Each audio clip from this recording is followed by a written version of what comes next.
The greatest worst spy ever. Is nothing quite like the element of surprise. When the Allied forces appeared over the horizon on the morning of D-Day, it completely caught the Nazis off guard. They weren't ready for such an enormous attack, at least not here. According to German intelligence, an attack was expected to take place 150 miles away in Calais, and so most of their troops had been moved to defend that location. While the Nazis were defending an empty beach, the Allies stormed their way into Normandy and ultimately went on to win the war.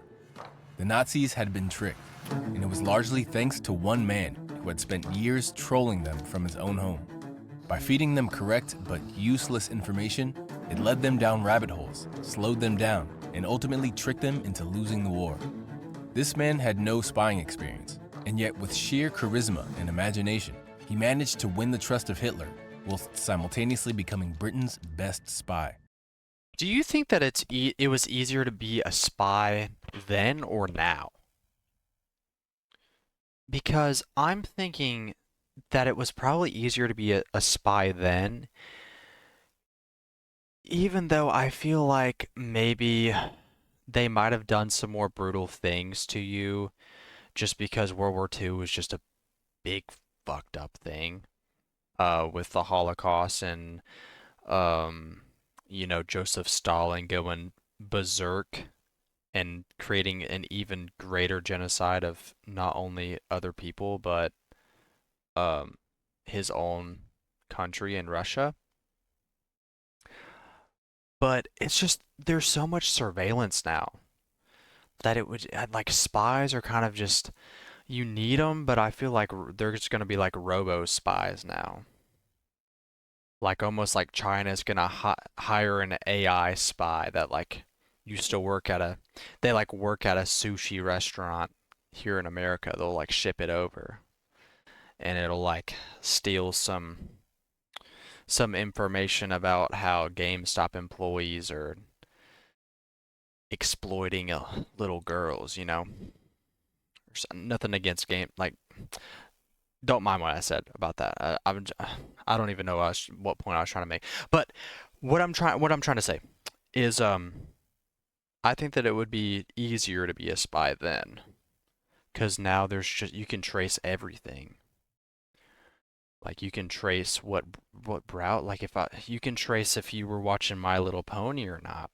And you don't want to admit that you're watching My Little Pony, but you secretly like it because Rainbow Dash is fire and Rarity is just like shining her light around and not like I've even watched My Little Pony ever.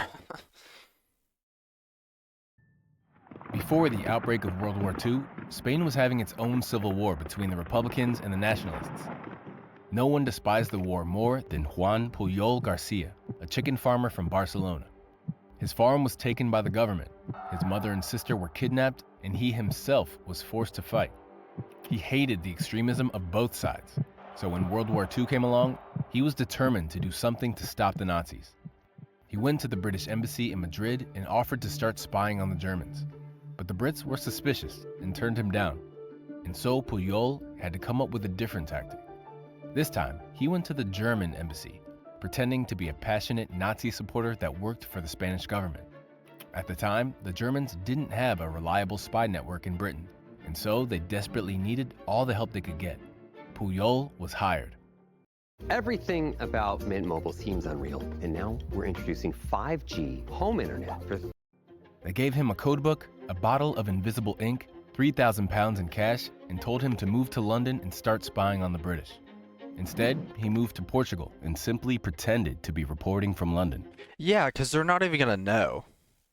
Like if you did that now, they'd freaking put a tracker in you and you would be having to send like TikTok videos of being like the next Jason Bourne, or like Tom Cruise like hanging off of airplanes and stuff just to even getting your next paycheck, you know? Or like bombing some building and reporting the evidence just so that China can flock it over everybody. Let them know that they're better than everybody else or something like that. Using nothing but a map of Britain and a tourist guide from his local library, he started talking about the places he was visiting and the things he was seeing. like military training exercises on Lake Windermere and warships leaving the Southwest. In between all of the military sightings, he filled his letters with mundane personal details, like going for walks in the center of London, visiting local cafes, and even mentioning when he was feeling ill. You think the Nazis were like, so, what pastry is being served in this one shop in London? Like, do you think that they were really picky? Or I think that whenever you're that desperate, and it should, like, they're typing letters and like sending an owl to go across countries or whatever, like Harry Potter style, or however they did it. It was definitely like by train or I don't really know, but they got mail there somehow. But it's just this is the greatest time to be a artist, and this guy might be the greatest rage baiter of all time to the Nazis. Take things even further, he started creating a network of sub-agents that were supposedly feeding him information from all over the country. There was the Swiss-German businessman stationed in Liverpool, the Venezuelan student in Glasgow, the Portuguese man living in Wales, and the pilot that had agreed to carry his letters from London. Each agent had a detailed backstory and family members that Pujol talked about at length. Of course, none of these people actually existed, but if the Germans ever called him out on anything, his sub-agents could take the blame, since they were the ones reporting the information. Each letter was so long and so detailed that the Germans started to believe him.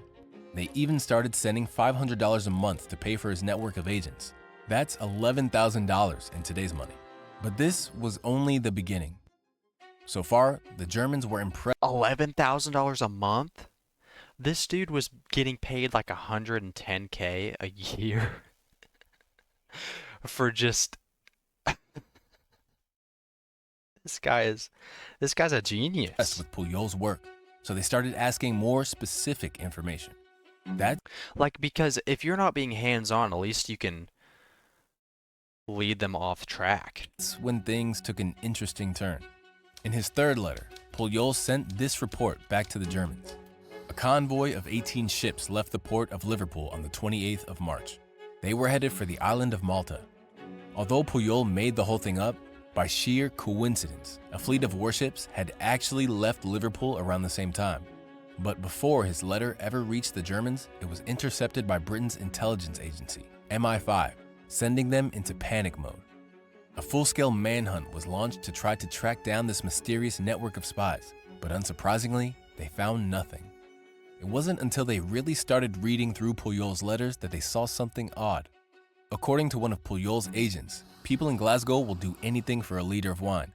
This sentence gave it all away. A liter of wine? This really didn't reflect the typical Scottish drinking habits, and Britain never used the metric system. The Brits then learned that the Germans had actually wasted time and resources trying to hunt down Pujol's fake convoy of ships heading to Malta. It became clear that whoever was writing these letters, they were feeding the Nazis false information to confuse them, and it was working. It's crazy how much people studied stuff like that so intently, like to find any sort of clue. Like, because I'm sure the person reading it probably never met this guy. Like, he probably showed up in a random part of Germany, like this spy, this fake spy. And there was probably maybe like 3 people who really met the guy. And so you don't really know what their personality is. And like maybe it was because like nowadays I feel like you can be kind of sarcastic about things. And back then it was very like what you said is what you said. So if there's anything off, then I feel like maybe in German culture they're just gonna like try to find you and put you in a concentration camp. MI5 were so impressed that they tracked down Pujol and decided to turn him into a real British spy. And in April 1942, Pujol moved to London for real and was given the codename Garbo. Now, with access to real military information, he was about to take his trolling to the next level. The Allies were planning to launch a surprise attack on the north coast of Africa, where Nazi forces were gaining power. And so, over the next few months, Garbo started dropping very specific hints, suggesting that an attack was instead being planned for Norway. One of his agents saw military mountaineering drills taking place and Canadian troops gathering in the east of Scotland. Another agent heard rumors of Russian troops advancing westward. Without ever mentioning Norway, he gradually painted the picture that it was the likely target, drawing the attention away from Africa. This game, you're not ready for. Hitler himself was particularly worried about this attack and ended up moving hundreds of thousands of troops to protect the Norwegian borders. Garbo's next move was a stroke of genius. I bet this guy was just like,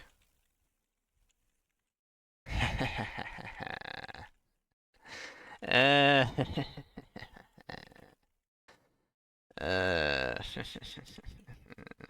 like just typing away on his typewriter.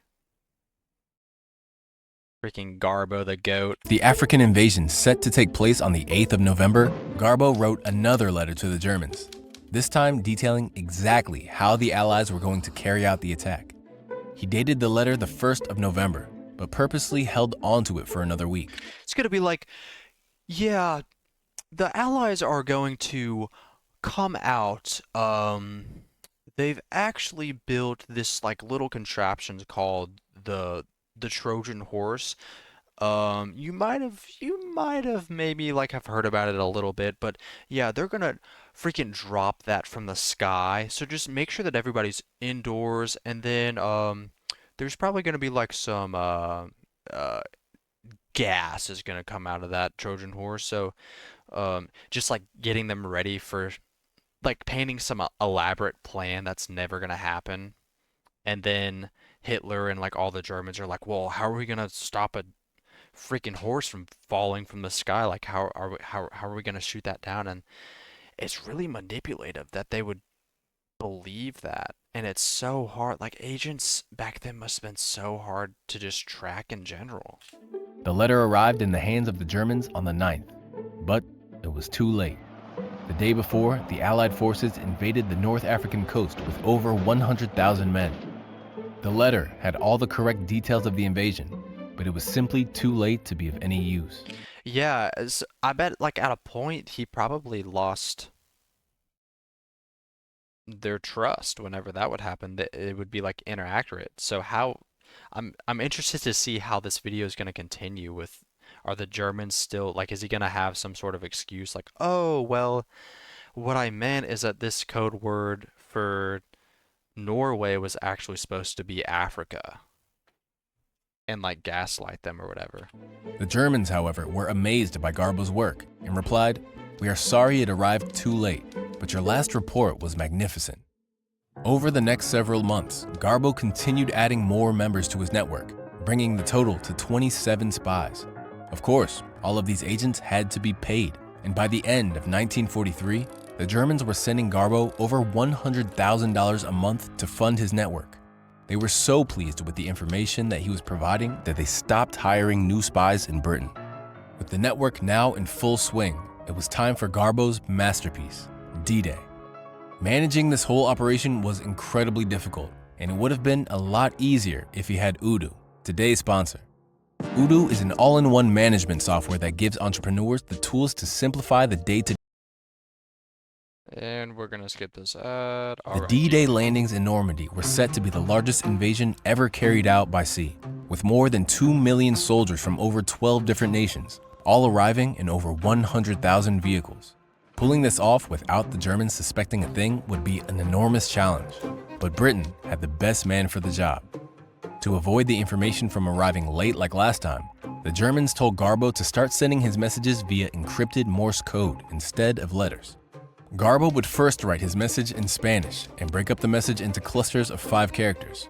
Then, consulting a code table, he would change each letter to jumble up the message. An operator would then start typing out the jumbled message into Morse code, which would be transmitted over radio to the Germans.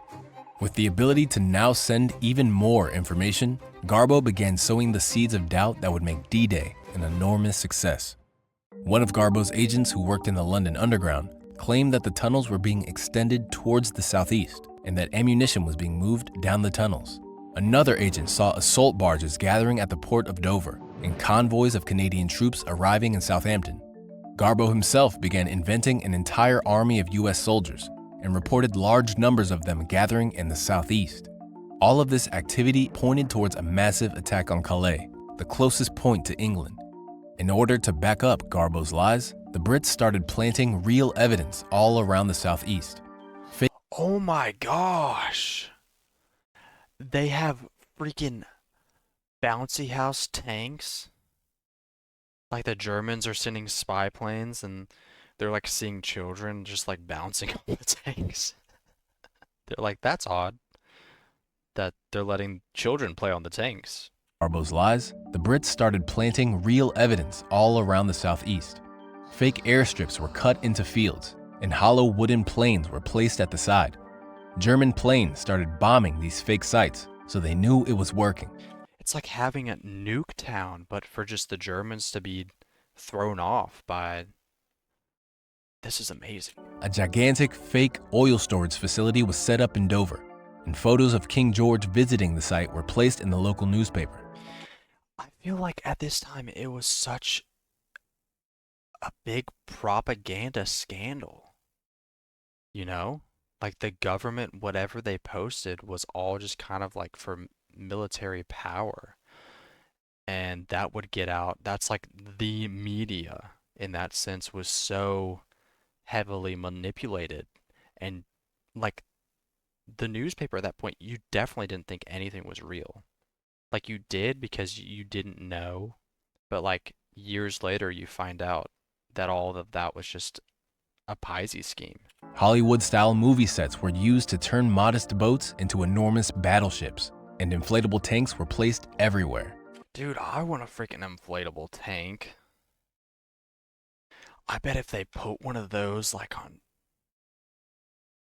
like a auction, oh, a sick ass World War II inflatable that they used to make the Germans think that they were in a place but weren't, try to get them off their track. Now that would be like it. Oh, yeah, $1 million.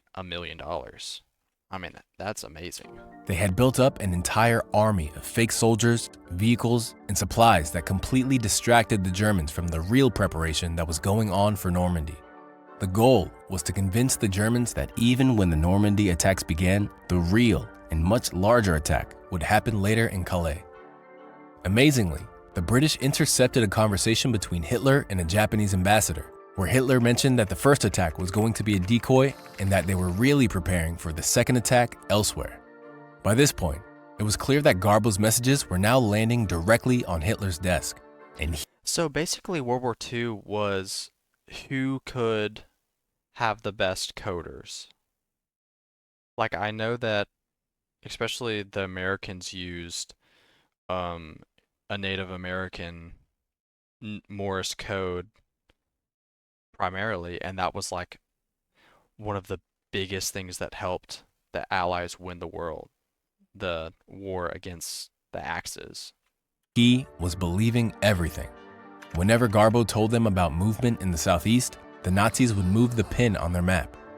They made the crucial decision to move hundreds of thousands of troops to defend Calais. That was hundreds of thousands of troops that wouldn't be in Normandy.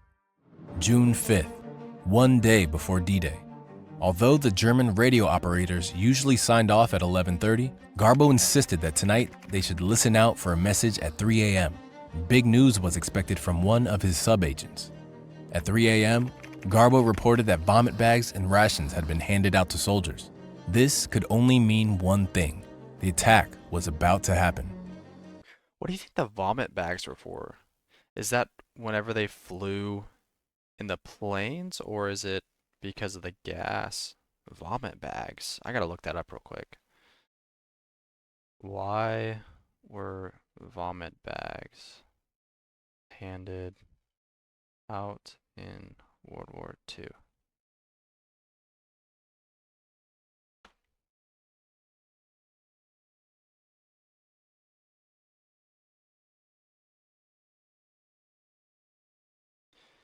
Vomit bags weren't just for comfort, they were practical hygiene measures in war machines that often stank, and made people sick.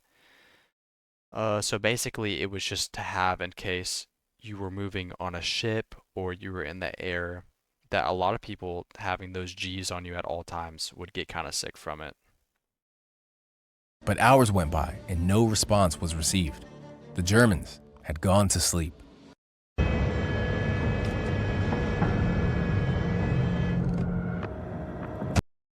The Allies rocked up to Normandy at 6:30, completely undercover, outnumbering the Germans by more than 3-1. It was a brutal day, but the Allies managed to secure their entrance into France, and over the next 6 weeks, continued piling troops, vehicles, and supplies in through the beaches of Normandy.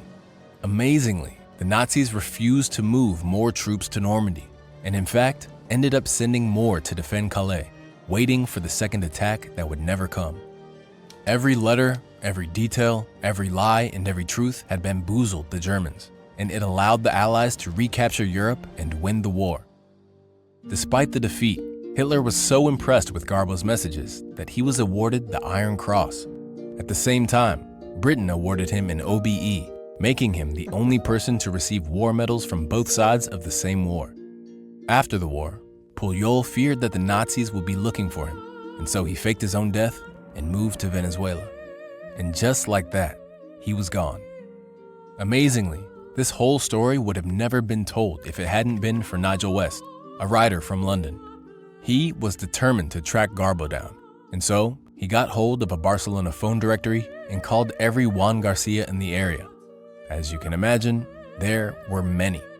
Eventually, one of Garbo's nephews picked up the phone and helped him make contact with Garbo.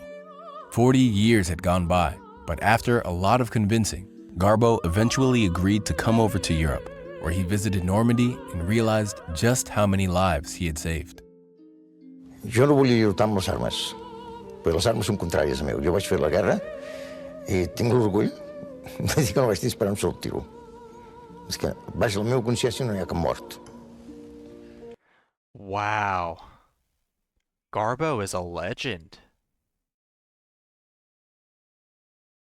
Oh my gosh, I never even knew that. That's an amazing video. I loved every second of that. That's why I wasn't speaking that much. Primal Space, you gotta subscribe. Come on, guys. Another banger. Another banger. Convocou, talvez cê tá com o popo, é vapo, vapo no setor, é vapo, vapo do vapor, vapo, vapo no setor, é vapo, vapo do vapor, vapo, vapo do vapor, vai tomar vapo do vapor, vapo, vapo do vapor, vai tomar vapo do vapor.